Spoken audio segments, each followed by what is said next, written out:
Hydrogen ബോണ്ടിങ്ങിലാണ് നിർത്തിയെന്നത്.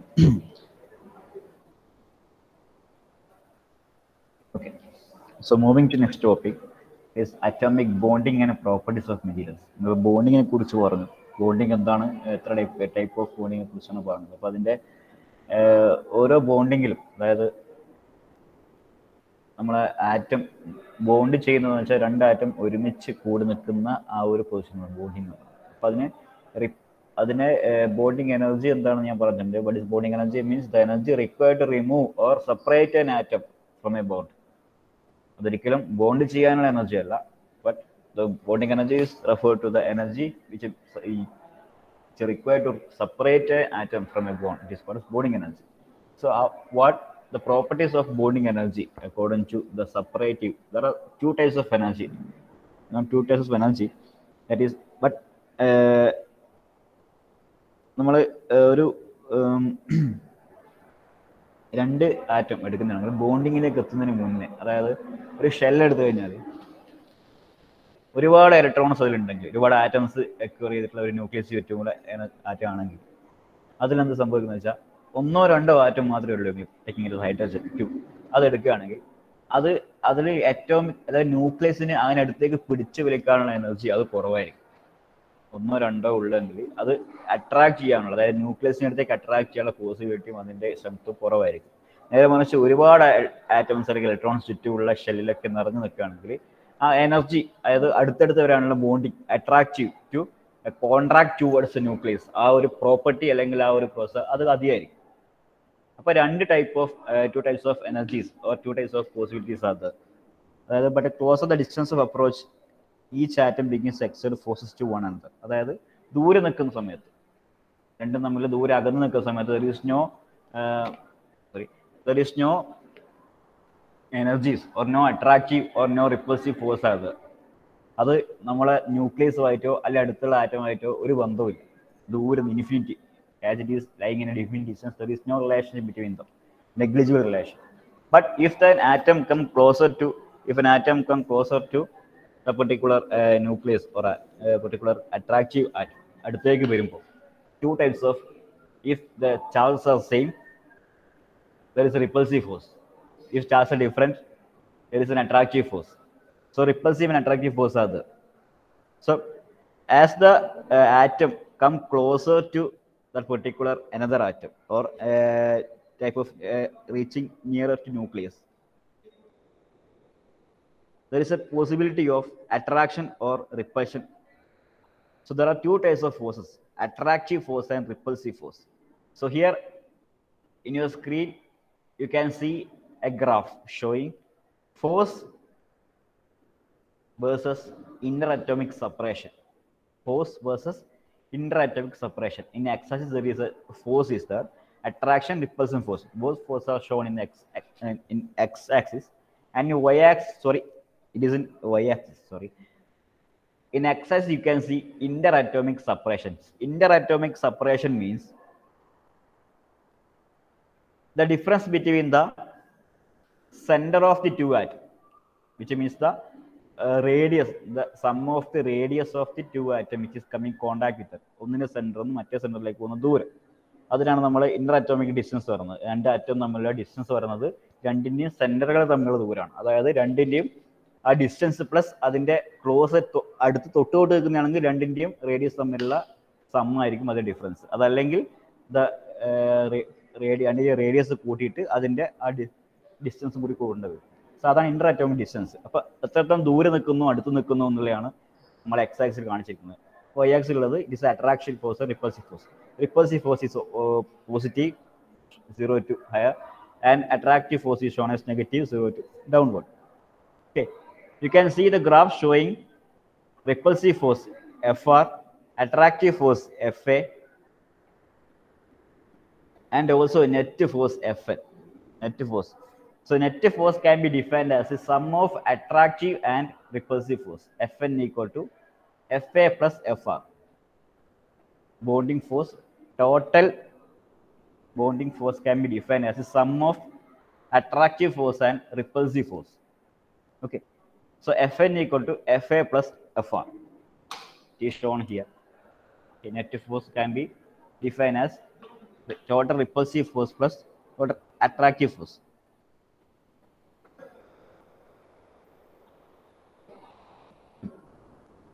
But when the distance in the interatomic distance കുറഞ്ഞു വരുമ്പോൾ, that distance between the interatomic distance between the two atoms, if it is decreasing, if it is increasing ചെയ്യുന്നുണ്ടെങ്കിൽ എന്താണ് അവിടെ equilibrium അല്ല, അത് ദൂരെ നിൽക്കുകയാണെങ്കിൽ അതിന്റെ ഗ്രാഫ് ഇങ്ങനെ ഇൻഫിനിറ്റി ആയി അങ്ങോട്ടേ പോവാണ്. ഈ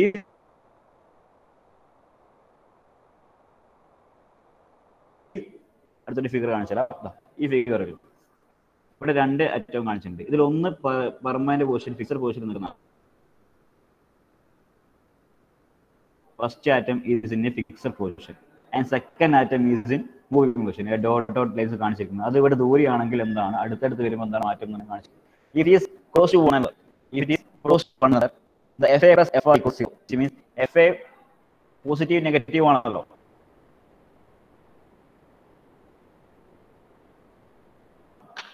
Fa എന്താണ്?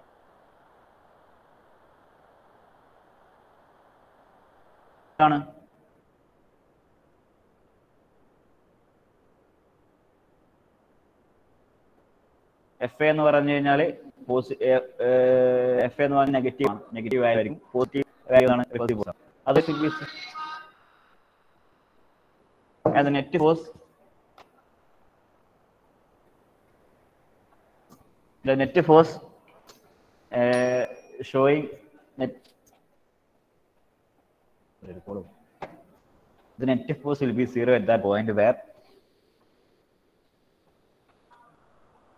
the two atoms are very close to each other. ആ പൊസിഷനെ പറയുന്നത് ഇക്വിലിബ്രിയം പൊസിഷൻ എന്നാണ് പറയുന്നത്. ഇക്വിലിബ്രിയം പൊസിഷൻ എന്ന് പറഞ്ഞു കഴിഞ്ഞാൽ നെറ്റ് ഫോഴ്സ് 0 ആവുന്ന പൊസിഷൻ, അതായത് Fa ഈക്വൽ ടു Fr ആവുന്ന പൊസിഷൻ. അട്രാക്റ്റീവ് ഫോഴ്സ് റിപ്പൾസീവ് ഫോഴ്സും ഒക്കെ സെയിം, മാഗ്നിറ്റ്യൂഡ് ഡിഫറെന്റ് ആണ്, നെഗറ്റീവ് പോസിറ്റീവ് ആണ്. അപ്പോൾ രണ്ടും കൂടി ആഡ് ചെയ്താണ് 0 കിട്ടുന്ന പൊസിഷനെ പറയുന്ന പേരാണ് ഇക്വിലിബ്രിയം പൊസിഷൻ. ഓക്കെ, സോ എന്താണ് ബോണ്ട് എനർജി? ബോണ്ട് എനർജി അല്ലെങ്കിൽ ബോണ്ട് എനർജി എന്ന് പറഞ്ഞാൽ നെറ്റ് എനർജി എന്ന് പറഞ്ഞാൽ സെയിം നമുക്ക് എനർജിയിലേക്ക് കൺവേർട്ട് ചെയ്യാം. നേരത്തെ പറഞ്ഞ പോലെ നിങ്ങൾ ഫോഴ്സിന്റെ കാര്യമാണ് പറഞ്ഞത്. ഫോഴ്സിന്റെ കാര്യം പറയുമ്പോൾ total force equal to net force Fn equal to Fa plus Fr.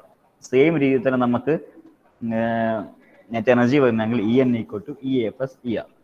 Okay, അപ്പോൾ രണ്ട് ഗ്രാഫ് കാണുന്നത്, ഒന്ന് first one is force versus interatomic separation, second one is potential energy versus interatomic separation. ഒന്നാമത്തെ ഫോഴ്സും രണ്ടാമത്തെ എനർജിയാണ്.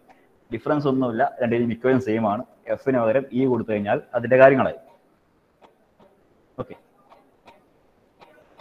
സോ ഇന്ററാക്റ്റീവ് ഡിസ്റ്റൻസ് ഇവിടെ കൊടുത്തിട്ടുണ്ട്. ഇഒ എന്ന് കാണുന്ന സമയത്ത് ഇഒ എന്ന് കാണുന്ന എനർജിയാണ്, RO എന്ന് പറയുന്നത് ഇന്ററാക്റ്റീവ് ഡിസ്റ്റൻസ് ആണ്. അത് രണ്ട് ആറ്റം നിൽക്കുന്നതിന്റെ സെന്റർ പൊസിഷൻ തമ്മിലുള്ള ഡിഫറൻസ് ആണ് അതിന്റെ എന്ത് പറയുന്നത്, ഇന്റർ അറ്റോമിക് ഡിസ്റ്റൻസ് എന്ന് പറയുന്നത്. അല്ലെങ്കിൽ ബോണ്ട് ലെങ്ത് എന്ന് നമുക്ക് പറയാം.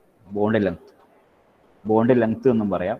ആ ബോണ്ടിന്റെ ലെങ്ത് എന്ന് പറയുന്നത് അതിൽ രണ്ടിനെ റേഡിയസ് കൂട്ടിയാൽ കിട്ടുന്ന ആ ഒരു ഇതാണ്. പക്ഷെ ഇവിടെ അടുപ്പിച്ച് നിൽക്കണമെങ്കിൽ മാത്രമാണ് കേട്ടോ, അടുപ്പിച്ച് നിൽക്കുകയാണെങ്കിൽ മാത്രമാണ് അത് വരുന്നത്. ഇനിയിപ്പം വേറെ വേറെ ആറ്റം ആണെങ്കിൽ, ഇതിപ്പം രണ്ടും സെയിം ആറ്റം ആണെങ്കിൽ നമുക്ക് പറയാം ടോട്ടൽ ഈക്വൽ ടു 2r0 എന്ന് പറയാം. 2r അല്ല 2r, രണ്ടിന്റെയും റേഡിയസ് കൂട്ടിയാൽ കിട്ടുന്നതായിരിക്കും അതിന്റെ ഇത്. ഇനിയിപ്പം വേറെ വേറെ ആറ്റം ആണെങ്കിൽ രണ്ടിന്റെയും റേഡിയസ് വേറെ വേറെ കൂട്ടേണ്ടി വരും, അത് ഡിഫറെന്റ് ആയിരിക്കും വാല്യൂ. രണ്ട് ഡിഫറെന്റ് ആറ്റമാണ് നിൽക്കുന്നതെങ്കിൽ രണ്ടിന്റെ റേഡിയസ് മാറ്റമായിരിക്കും, അതിന്റെ രീതിയിൽ കൂട്ടിയാൽ കിട്ടുന്നതായിരിക്കും അതിന്റെ ബോണ്ട് ലെങ്ത് അല്ലെങ്കിൽ ഇന്റർ അറ്റോമിക് ഡിസ്റ്റൻസ് എന്ന് പറയുന്നത്. ഓക്കെ, സോ അത്രയും കാര്യങ്ങളാണ് ഇതിന്റെ bonding energy, bond length, bonding force എന്ന് പറയുന്നത്. ബോണ്ടിങ് ഫോഴ്സ് എന്ന് പറഞ്ഞാൽ there will be a total repulsive force is there, attractive force is there. In the graph it is shown as negative and positive. The total net force will be Fa plus Fr. Same we can convert into energy where we can say En equal to Ea plus Er. Okay, then the difference between the two the bond length or interatomic distance can be referred as the distance between the two atoms with respect to center positions. Centre എന്നുള്ള difference ആണ് അതിന്റെ bond length ആയിട്ട് കാണിക്കണം. Bond length അല്ലെങ്കിൽ നമുക്ക് എന്ത് വേറെ പേരും കൂടി പഠിക്കാം, അതിന്റെ ഇന്ററാക്റ്റീവ് ഡിസ്റ്റൻസ് എന്നും പറയാം.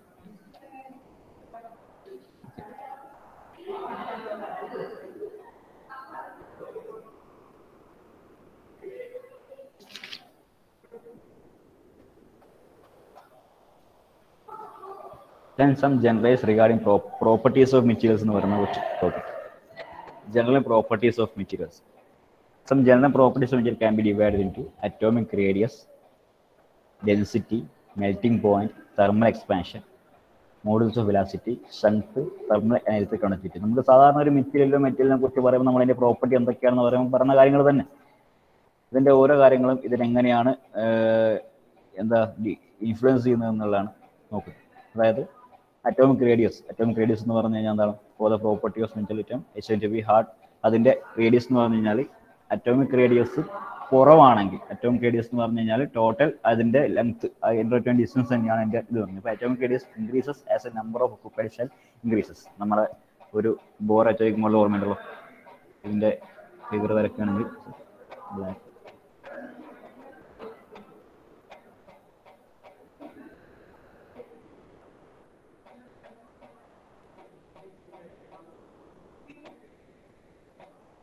ഷെല്ല് വരയ്ക്കുകയാണെങ്കിൽ ന്യൂക്ലിയസ് ഉണ്ട്,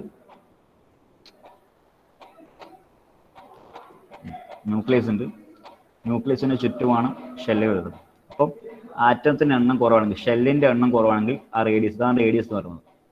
അപ്പോൾ ഈ റേഡിയസ് പറയുന്നത് കുറവാണെങ്കിൽ അതിന്റെ ഷെല്ലിന്റെ എണ്ണം കുറവായിരിക്കും, ഇതിന്റെ എണ്ണം കുറയുമ്പോഴായിട്ട് റേഡിയസിന്റെ എണ്ണം കുറയും. ഇനിയിപ്പോൾ ഫാർ അവേ ആണെങ്കിൽ, അതായത് if it is happening far away, അതിന് കണക്കായിട്ടുള്ള atom radius കൂടും. നേരത്തെ പറഞ്ഞ പോലെ if 1 or 2 atoms are only there, അത് ദൂരേക്ക് ഉണ്ടാവുക. അപ്പോൾ രണ്ടും തമ്മിലുള്ള ആ ഡിസ്റ്റൻസ് എന്ന് പറഞ്ഞാൽ കൂടുതലായിരിക്കും. Small number of electrons or atoms are there, it is closely packed or it is a tendency to shrink towards the nucleus.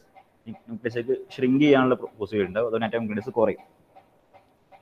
Okay, so what is bond length? Bond length ഞാൻ പറഞ്ഞു, അതായത് bond length in between distance തന്നെയാണ് bond length എന്ന് പറഞ്ഞു കഴിഞ്ഞാൽ 2 into atomic radius.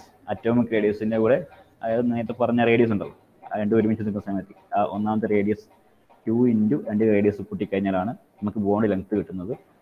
Atomic diameter ആണ്, രണ്ടും കൂടി കൂടിയാൽ ഡയമീറ്റർ കിട്ടും. രണ്ടും സെയിം ആണെങ്കിൽ മാത്രം, രണ്ടും സെയിം മാറ്റമാണെങ്കിൽ മാത്രം. If 2 different types of atoms are adding, sum of the radius of the 2 atoms are the called bond length or atomic diameter. അല്ലെങ്കിൽ ബോണ്ട് ലെങ്ത് പറയുന്നത് രണ്ടിനും റേഡിയസ് നമ്മൾ കൂട്ടിയാൽ കിട്ടുന്നതാണ്. If 2 atoms are closely packed together. അതെന്തായാലും അങ്ങനെ ആയിരിക്കുമല്ലോ. നമ്മളൊരു ആറ്റം എടുത്തു കഴിഞ്ഞാൽ ഒരു ബോഡി ഷെൽ എടുത്തിട്ടുണ്ടെങ്കിൽ ഇങ്ങനെ ആറ്റം ഉണ്ടാകുന്നത്. നമ്മൾ പറയുന്ന ഒരു ഷേപ്പ് എന്ന് പറഞ്ഞാൽ അകത്ത് ആറ്റംസ് ഒക്കെ ഒരുമിച്ച് കൂടി നിൽക്കുകയാണെന്ന് പറയുന്നത് ഈ ഒരു ഫിഗറാണത്. അപ്പോൾ രണ്ടും തമ്മിൽ എന്തായാലും ടച്ചിങ് ക്ലോസ്ലി പാക്ഡ് ആയിരിക്കും. ആ ക്ലോസ്ലി പാക്ഡ് ആകുമ്പോഴുള്ള കണ്ടീഷനാണ് പറയുന്നത്. അപ്പോൾ എന്തായാലും രണ്ടും തമ്മിലുള്ള ബോണ്ട് ലെങ്ത് വന്നാൽ, ഇത് രണ്ടും തമ്മിൽ ബോണ്ട് ലെങ്ത് പറഞ്ഞാൽ രണ്ടിൻ്റെ റേഡിയസ് കൂട്ടിയാൽ കിട്ടുന്നതായിരിക്കും. രണ്ട് ആറ്റം ഒരുമിച്ചുള്ള അതിൻ്റെ റേഡിയസ് കൂട്ടിയാൽ കിട്ടുന്നതായിരിക്കും അതിൻ്റെ bond length. If the 2 atoms are of different kind, you will get the bond length by adding the 2 radius of materials with shorter bond length are stronger. Materials with shorter bond length are stronger. നമുക്ക് അങ്ങനെ പറയാമല്ലേ, കാരണം രണ്ടിൻ്റെയും bond length കുറവെന്ന് വെച്ചാൽ രണ്ടും ഏറ്റവും അടുത്ത് നിൽക്കുന്നു എന്നാണ് പറയുന്നത്. അപ്പോൾ രണ്ടും അടുത്ത് നിൽക്കുന്നു പറഞ്ഞാൽ അത് സ്ട്രോങ് ആണ്. Bonding will be very strong. The density of the material is controlled by atomic weight, atomic radius and coordination number. എന്താണ് കോർഡിനേഷൻ നമ്പർ എന്നൊക്കെ അടുത്ത സെക്ഷനിലേക്ക് എത്തുമ്പോൾ ഞാൻ പറഞ്ഞുതരാം. Density of material is controlled by atomic weight. Atomic weight is the weight of the proton and neutron. Atomic radius പറഞ്ഞു, and coordination number പറയാം. Then melting point and boiling temperature. Melting point and boiling point itself. So covalent bond and ionic bond are generally stronger than metallic bond.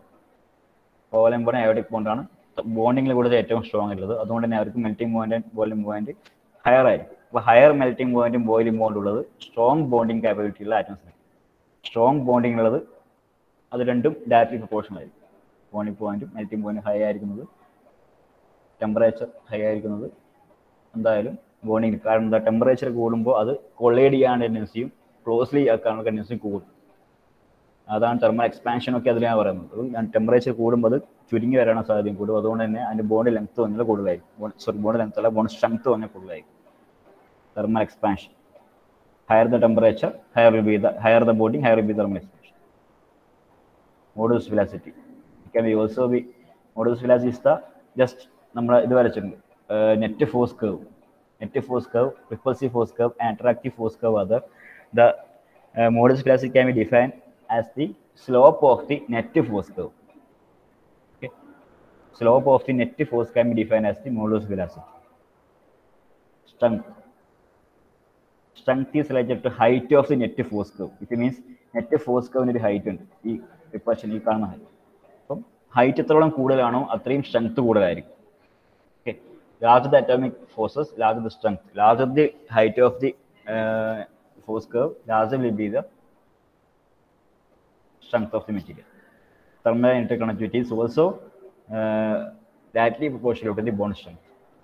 Directly proportional to bond strength. These are the things that we want to explain about atom, atomic energy, atomic particle, atomic weight, atomic charge, etc. Our particle. Okay, that is the first part of our module that you have finished by the 2 or 3 hours. That is atomic metallurgy, properties of materials, and atomic packing. Next one is crystallography. Crystallography. So crystallography can be explained as the uniform or systemic arrangements of atom. Systemic arrangements of atom in a 3-dimensional model can be referred to as crystallography. Okay, crystallography എന്ന word മീൻ ചെയ്യുന്നത് in a solid material. For example, take it as a cube, a solid material. Every atoms are arranged in a particular symmetrical or systemic pattern that we can call it as crystallography. ഒരു crystal type കൃത്യമായി arrange ചെയ്ത് atoms arrange ചെയ്തിരിക്കുന്ന ഒരു 3-dimensional പാറ്റേണിനാണ് crystallography എന്ന് പറയുന്നത്. Okay, then crystal structure. Crystal structure means crystallography എന്ന് പറഞ്ഞാൽ ആ ഒരു മെത്തേഡിന് പറയുന്നവരാണ്. Crystal structure means a 3-dimensional periodic arrangements of atom in space. As I referred, what is crystallography means? Same, it is structure.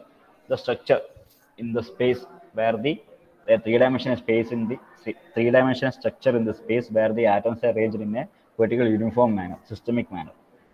Space lattice എന്ന് പറഞ്ഞാൽ ആ നെറ്റ്വർക്കിന് പേരാണ് space lattice. This is termed as space lattice. The 3-dimensional network arranged in the space where the atoms are packed in a uniform manner. കൃത്യമായ സ്പേസിംഗിൽ കൃത്യമായ രീതിയിൽ arrange ചെയ്തിരിക്കുന്ന അതിനെയാണ് ക്രിസ്റ്റൽ സ്ട്രക്ചർ എന്ന് പറയുന്നത്. അതിൻ്റെ നെറ്റ്വർക്ക് അറേഞ്ച്മെന്റിന് ടോട്ടലായിട്ട് പറയുന്ന പേരാണ് ക്രിസ്റ്റൽ ലാറ്റിസ് എന്ന് പറയുന്നത്. അതിൽ ഒരു ക്യൂബ് മാത്രം എടുത്തു കഴിഞ്ഞാൽ അതിൽ ഒരു ക്യൂബ് ഒരുപാട് യൂണിറ്റ് സെല്ലുകൾ കൂടിയിട്ടാണ് ഒരു ക്രിസ്റ്റൽ ലാറ്റിസ് ഉണ്ടാകുന്നത്. അപ്പോൾ ഒരു ക്യൂബ് മാത്രം എടുത്തു കഴിഞ്ഞാൽ കാണുന്നതാണ് യൂണിറ്റ് സെൽ എന്ന് പറയുന്നത്. ഓക്കെ, യൂണിറ്റ് സെൽ എന്ന് പറഞ്ഞു കഴിഞ്ഞാൽ അതിലൊരു ഇത്രയും ക്രിസ്റ്റൽ ലാറ്റിസ് സെല്ലാണ് ഇവിടെ കാണുന്നത്.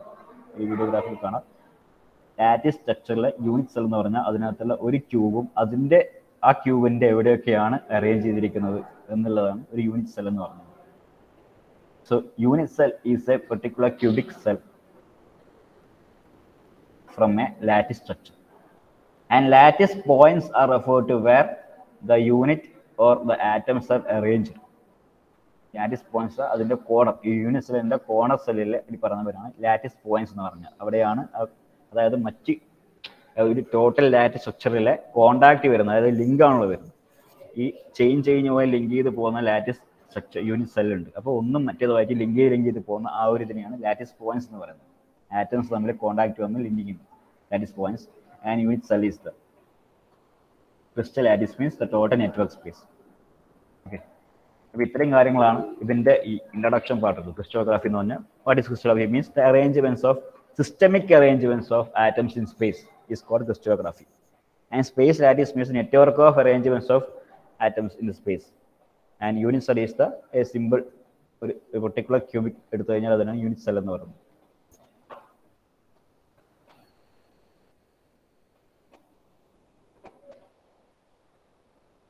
Then a unit cell can be referred by the 3 shape and size of the unit cell can be defined by 6 lattice vectors. അതായത് ABC, alpha, beta, gamma. ABC means the interatomic spacing along 3 axes. X axis A, Y axis length particular length B, ഇതിന് മുകളിലേക്കുള്ള C എന്ന് refer ചെയ്ത് നമുക്ക് ഇന്റർഅറ്റോമിക് spacing. ഇന്റർഅറ്റോമിക് spacing means രണ്ട് atom നമ്മുടെ space ഉണ്ടല്ലോ, ഇവിടെ ഒരു ആറ്റം നമ്മൾ എക്സ് ആക്സിലുള്ള ആ സ്പേസ് എന്ന് പറയുന്നതാണ് A. Y ആക്സിൽ ഒരു ആറ്റം മറ്റേ ആറ്റം നമ്മൾ കാണിക്കുന്നതാണ് B. In the z axis it is C. And alpha, beta, gamma are interaxial angle. ഓരോ ആക്സിസ് നമ്മൾ റെഫർ ചെയ്തിരിക്കുന്ന ആംഗിളിനെയാണ് ആൽഫ, ബീറ്റ, ഗാമ എന്ന് പറയുന്നത്. ഓക്കെ,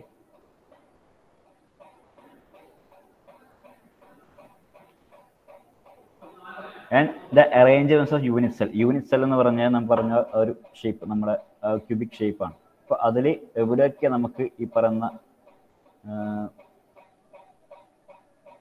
ആറ്റംസ് അറേഞ്ച് ചെയ്യാം എന്നുള്ളത് നമുക്ക് 4 ടൈപ്പ് ഓഫ് അറേഞ്ച്മെന്റ്സ് ആണ് മെയിനായിട്ട് ഉള്ളത്. There are 4 different possible basic arrangements of atoms in A crystal structure.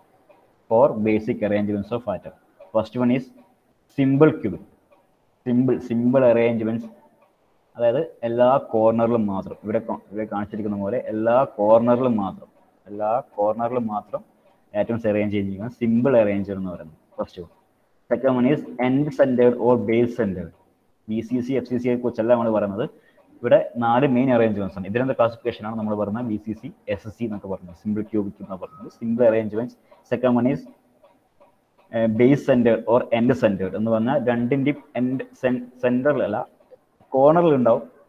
അത് മാത്രമല്ലാതെ രണ്ടിന്റെയും എൻഡ് ഫേസ്, അതായത് ഇവിടെ ഒരു ഫേസ് ഇവിടെ ഉണ്ട്, നേരെ ഓപ്പോസിറ്റ് അപ്പുറത്തൊരു ഫേസ് ഉണ്ട്. അത് വരക്കുകയാണെങ്കിൽ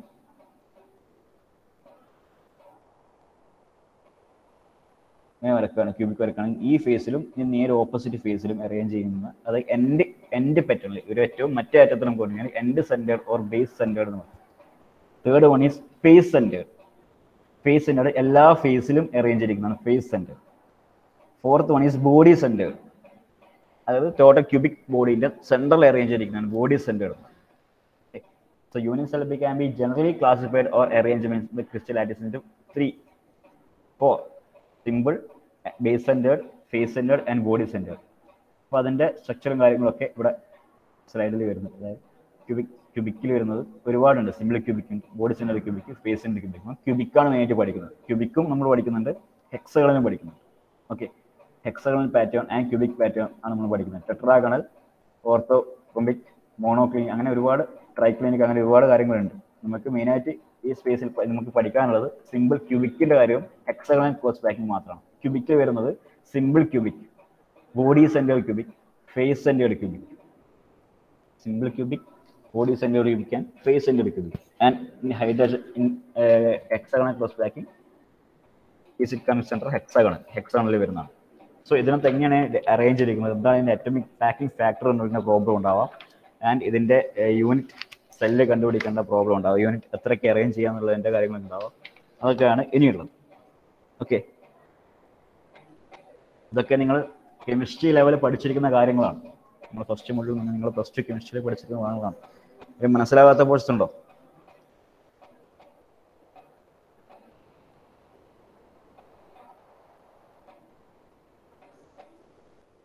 ഇല്ലല്ലോ. ഡൗട്ട് എന്തെങ്കിലും വരികയാണെങ്കിൽ ജസ്റ്റ് നോട്ട് ചെയ്ത് വെക്കുക. അടുത്ത കോണ്ടാക്ട് ക്ലാസ് വരുമ്പോൾ ഒന്ന് ചോദിക്കും. Right, okay. Then first one is simple cubic. നമ്മളെ number of metal structures can be classified into mainly 3. Simple cubic ഉണ്ട്, അതല്ലാതെ body centred cubic, face centred cubic and hexagonal close pack. And these are the main 4 type of arrangements that we are studying.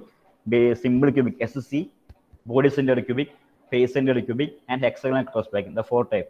And അതിനകത്ത് നമ്മൾ ഓരോന്നിനും characters എന്താണ് പഠിക്കുന്നത് വെച്ച് കഴിഞ്ഞാൽ lattice parameters, number of atoms per unit cell, coordination number and atomic pack factor. ഈ 4 കാര്യങ്ങളും ഈ പറയുന്ന 4 ഇതിനെയും ബേസ് ചെയ്ത് പഠിക്കാനുണ്ട്. സിമ്പിളാണ്, പ്രോബ്ലം വരാം. നിങ്ങൾ പഠിച്ചിരിക്കുന്ന കാര്യങ്ങൾ തന്നെയാണ്, ഒന്ന് റിവൈൻഡ് ചെയ്യാമെന്ന് മാത്രമേ ഉള്ളൂ.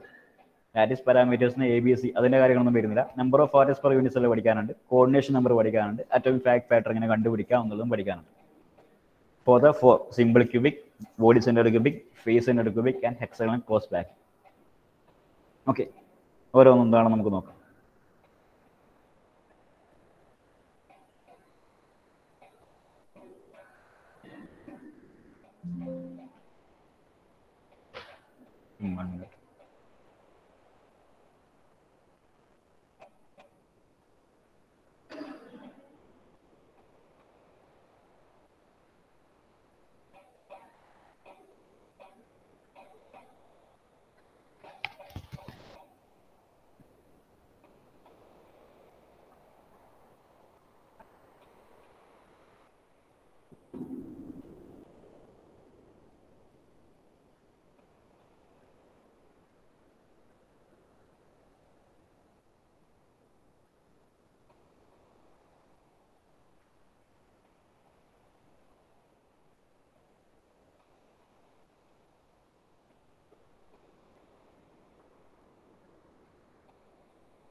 ഒന്നാമത്തത് body simple cubic. Simple cubic എന്ന് പറഞ്ഞാൽ നമുക്കറിയാം whole atoms arranged in the കോർണേഴ്സിൽ അറേഞ്ച് ഇരിക്കുന്നതാണ് അല്ലേ.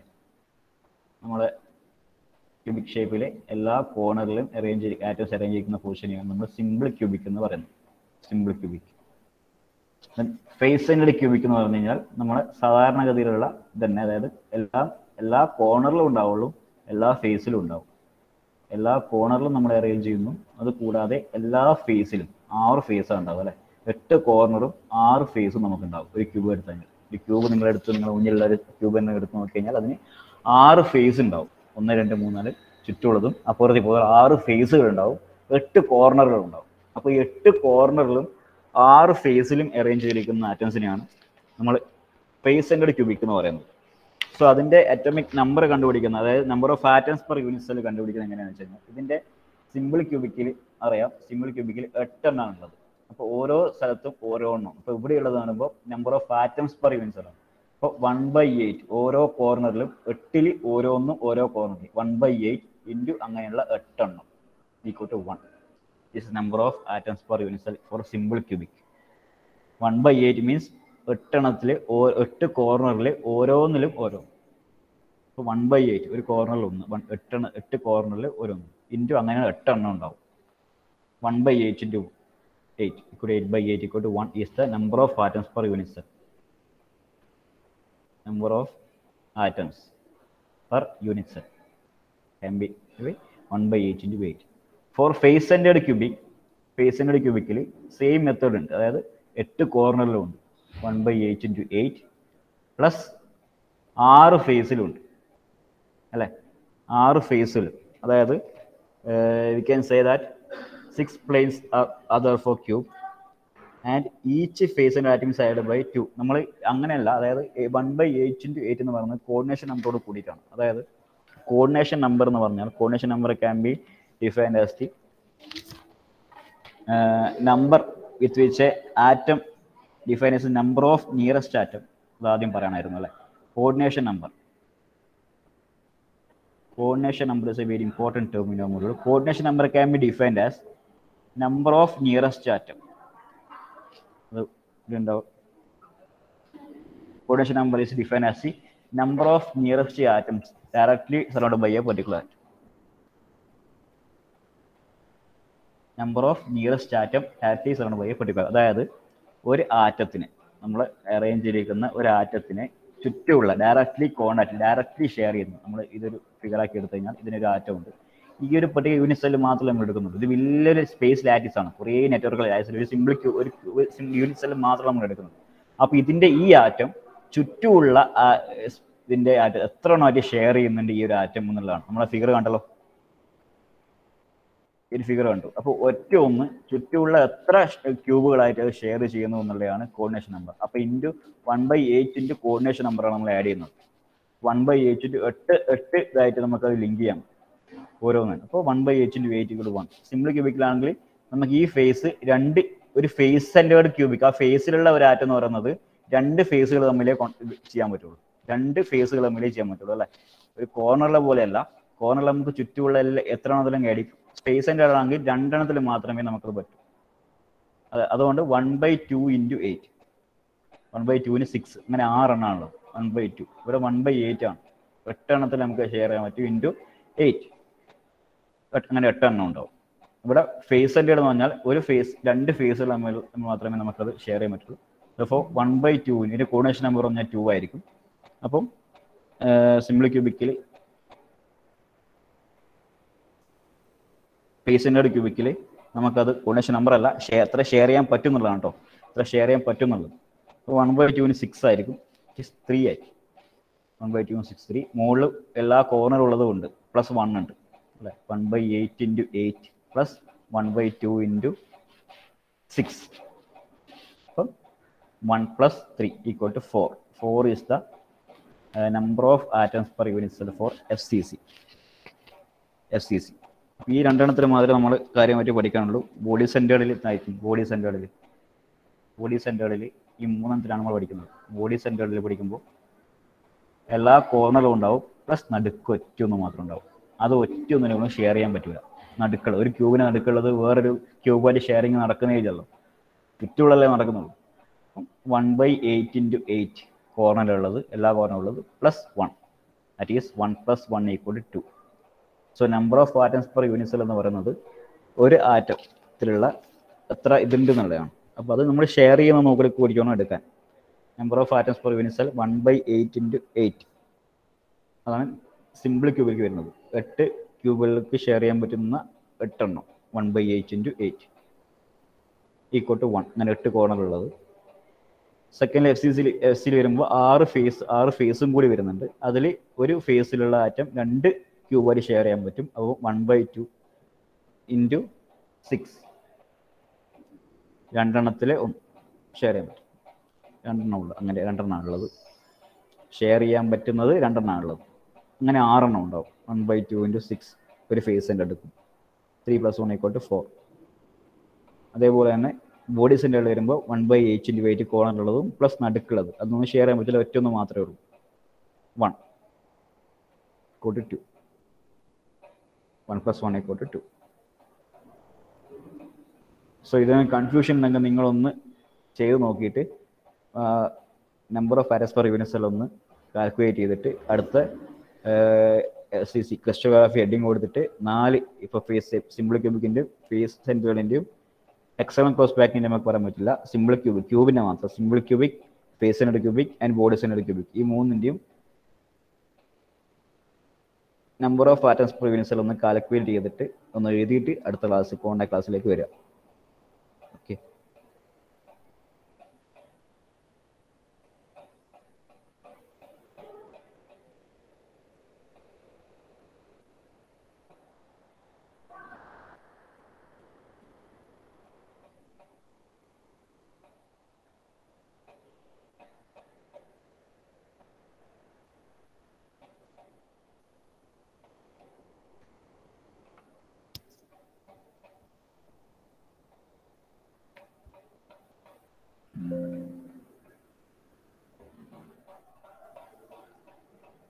അറ്റോമിക് ഫാക്ടറിൻ്റെ പ്രോബ്ലം പഠിക്കാൻ കേട്ടോ. അറ്റോമിക് ഫാക്ടർ എന്താണ്, അതിൻ്റെ അറ്റോമിക് ഫാക്ടർ ഞാൻ കണ്ടുപിടിക്കുക എന്നുള്ളതൊക്കെ നമുക്ക് അടുത്ത കോണ്ടാക്ട് ക്ലാസ് ഡിസ്കസ് ചെയ്യപ്പെട്ടു. അങ്ങനെ അതിൽ പ്രോബ്ലം പഠിക്കാനുണ്ട്, ബാക്ക് ഫാക്ടർ കണ്ടുപിടിക്കുന്ന പ്രോബ്ലം ഉണ്ട്. അതുകൂടി കഴിഞ്ഞ് കഴിഞ്ഞാൽ നമ്മളെ ഈ ക്രിസ്റ്റലോഗ്രാഫിൻ്റെ കാര്യങ്ങൾ കഴിയും. പിന്നീട് മില്ലർ ഇൻഡിസസാണ്. മില്ലർ ഇൻഡിസസ് കണ്ടുപിടിക്കുന്ന മെത്തേഡും പഠിക്കാനുണ്ട്. അതേപോലെ തന്നെ പ്ലാസ്റ്റിക് ഡിഫോർമേഷൻ എന്താണെന്നുള്ളത് അതുകൂടി കഴിഞ്ഞ് നമ്മളെ മൊഡ്യൂൾ ഏകദേശം കഴിയും. ഒരു 3-4 അവർ കൊണ്ട് നമുക്ക് കംപ്ലീറ്റ് ചെയ്യാൻ പറ്റും. ഇനി